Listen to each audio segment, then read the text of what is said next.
পাকিস্তান এবং ইন্ডিয়ার যুদ্ধ শুরু হয়ে গেছে। তবে এইটা কোনো বর্ডারের যুদ্ধ নয়, এটা হলো মিমস ভিডিওর যুদ্ধ, যা টিকটক, ইনস্টাগ্রাম এবং ফেসবুকে চলতেছে।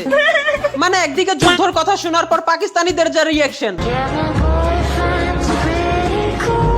আর অন্যদিকে যুদ্ধের কথা শুনে ইন্ডিয়ানদের যে রিঅ্যাকশন।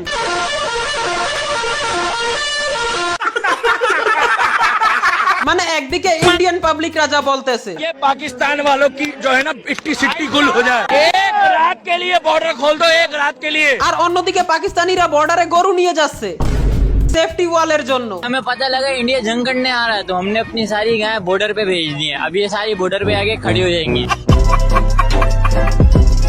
इंडिया वालों, आप लोग हमसे जंग करोगे? पानी बंद करने से कुछ नहीं होगा, बंद कर लेना, इंटरनेट करो। দেখেন, জং, যুদ্ধ এবং পানি, ইন্টারনেটের কথা পরে বলি। হ্যাঁ, আমার প্রশ্ন হলো কোন খানকির পোলা এই সব সুন্দর মেয়েদেরকে আমাদের রিজিক থেকে কেড়ে নিছে? তোর কপালে জুতার বাড়ি। মানে ভাই নিয়ে গেছে সুন্দর সুন্দর পরী এবং শেহজাদি, হ্যাঁ, আর দিয়ে গেছে মাদকে লিপ্ত এবং আদালেন্টা শাহবাগী।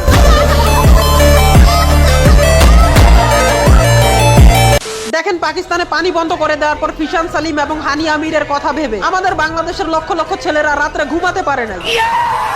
আর পানি বন্ধ করে দেওয়া পাবলিকদেরকে একটা কথাই বলছে।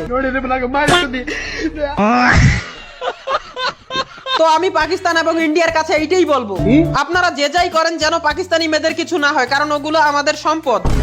নয়তো গরম রড বাঁকা করে 1 কিলোমিটার দূর থেকে রাউন্ডে তোমার পাছাটা হোগাটা ঢুকাই দেবো খানকির বলা।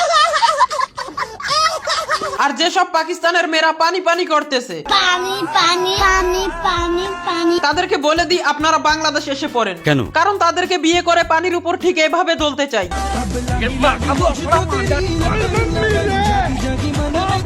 मौसम तो ऐसा लग रहा है दिल गार्डन गार्डन हो रहा है, बहुत मजा आ रहा है यहाँ पे।